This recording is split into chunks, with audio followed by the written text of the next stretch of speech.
Hiniling ng kampo ni dating Pangulong Gloria Macapagal Arroyo sa Korte Suprema na pigilan nito ang pagbasa ng sakdal sa kanya sa Lunes kaugnay sa kasong plunder.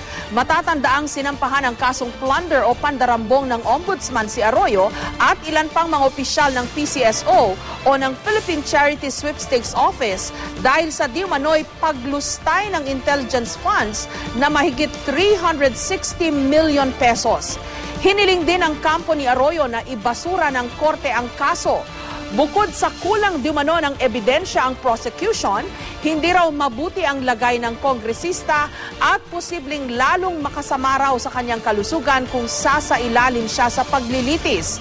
Ipinauubaya naman daw ng palasyo sa Korte Suprema ang pagdedesisyon sa kaso.